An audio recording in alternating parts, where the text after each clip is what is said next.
Chinese വിദേശകാര്യമന്ത്രി അങ്ങനെ ഇന്ത്യയിലേക്ക് എത്തിയിരിക്കുകയാണ്. പ്രധാനമന്ത്രി നരേന്ദ്രമോദിയെ ചൈനയിലേക്ക് ക്ഷണിക്കുക എന്ന ലക്ഷ്യം ഉൾപ്പെടെ നിരവധി ലക്ഷ്യങ്ങളോട് കൂടിയിട്ടാണ് അദ്ദേഹം ഇന്ത്യയിലേക്ക് വന്നിരിക്കുന്നത്.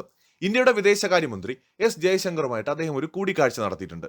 ആ കൂടിക്കാഴ്ചയിൽ ജയശങ്കർ അദ്ദേഹത്തോട് പറഞ്ഞത് 3 മ്യൂച്വൽ ആയിട്ടുള്ള കാര്യങ്ങൾ നമുക്കിടയിൽ വേണമെന്നാണ്. 1 mutual respect, 2 mutual sensitivity, 3 mutual interest.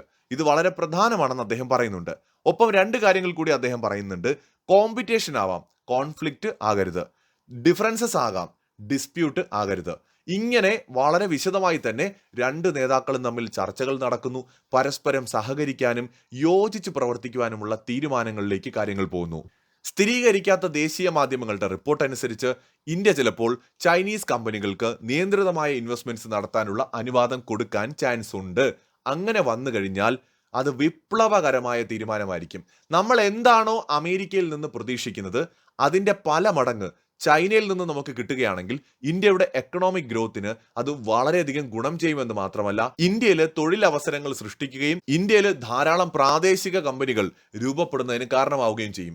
ഈ ഇന്ത്യൻ ഗവൺമെന്റ് പൊതുവെ ഫോളോ ചെയ്യുന്ന ഒരു രീതി എന്ന് പറയുന്നത്, വിദേശ കമ്പനികൾ ഇന്ത്യയിൽ ഇൻവെസ്റ്റ് ചെയ്യുന്ന സമയത്ത് ഏതെങ്കിലുമൊക്കെ ഇന്ത്യൻ കമ്പനികളോടൊപ്പം ചേർന്നിട്ടായിരിക്കണം ഇൻവെസ്റ്റ് ചെയ്യേണ്ടത്. അങ്ങനെ കുറെ നിബന്ധനകളൊക്കെ വെച്ചിട്ടുണ്ട്. ചൈനയുടെ കാര്യത്തിൽ കുറച്ച് നിബന്ധനകൾ ഉറപ്പായും ഉണ്ടാകും. അതായത് ഇന്ത്യൻ എക്കണോമിയെയും ഇന്ത്യൻ സംരംഭകരെയും ഇന്ത്യൻ മാർക്കറ്റിനെയും ബാധിക്കുന്ന തരത്തിലുള്ള ഇൻവെസ്റ്റ്മെന്റ്സ് ആയിരിക്കില്ല ചൈനയിൽ നിന്ന് വരുന്നത്. പക്ഷേ വലിയ ഇൻവെസ്റ്റ്മെന്റുകൾ നമുക്ക് ചൈനയിൽ നിന്ന് പ്രതീക്ഷിക്കാം. ഇതിലൂടെ ഒരു വെടിക്ക് 2 പക്ഷി എന്ന രീതിയിൽ നമുക്ക് ഗുണം ചെയ്യും. ഒന്ന്, ഇന്ത്യയിലെ ചൈനീസ് കമ്പനികൾ ഇൻവെസ്റ്റ് ചെയ്ത് കഴിഞ്ഞാൽ സ്വാഭാവികമായിട്ട് ഇന്ത്യയുമായിട്ടുള്ള റിലേഷൻ മോശമാകാതിരിക്കാൻ പിന്നീട് ചൈനയും വളരെയധികം ശ്രദ്ധിക്കും. ഇന്നിപ്പോ ചൈനയും അമേരിക്കയും തമ്മിലുള്ള ഒരു റിലേഷൻ എന്താണ്? അമേരിക്ക എന്തെങ്കിലും നടപടി ചൈനയ്ക്കെതിരെ സ്വീകരിച്ചാൽ അമേരിക്കയിലുള്ള കമ്പനികളും പൊട്ടും. കാരണം അങ്ങോട്ടും ഇങ്ങോട്ടും ഡിപ്പെൻഡഡ് ആണ്.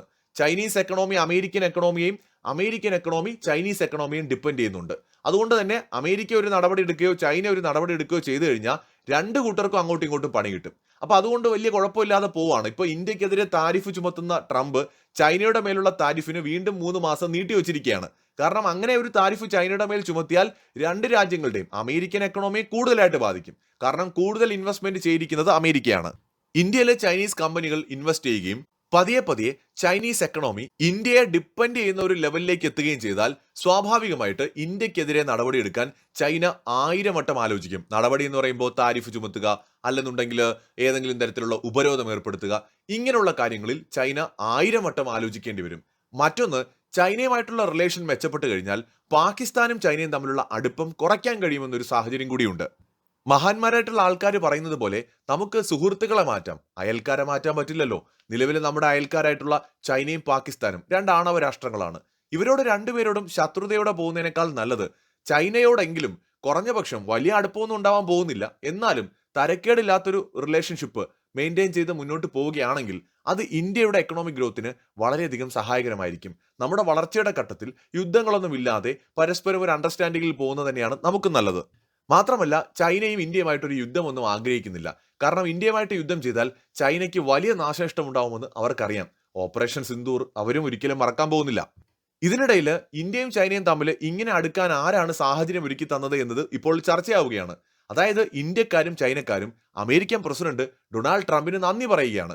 ഒട്ടും യോജിക്കാനും അടുക്കാനും ഇടയില്ലായിരുന്ന 2 രാജ്യങ്ങൾ യോജിക്കുവാനും പരസ്പര സഹകരണം പുനരാരംഭിക്കുവാനും കാരണമായത് ട്രംപാണ്. നമ്മളൊന്ന് ആലോചിക്കേണ്ടത്, ഇന്ത്യ ചൈന റിലേഷൻ എത്രത്തോളം മോശമായെന്ന് ചോദിച്ചാൽ അവരുടെ ആപ്ലിക്കേഷനുകൾ നിരോധിക്കുകയോ ട്രേഡിൽ റെസ്ട്രിക്ഷൻസ് കൊണ്ടുവരികയോ മാത്രമല്ല ഇന്ത്യ ചെയ്തത്.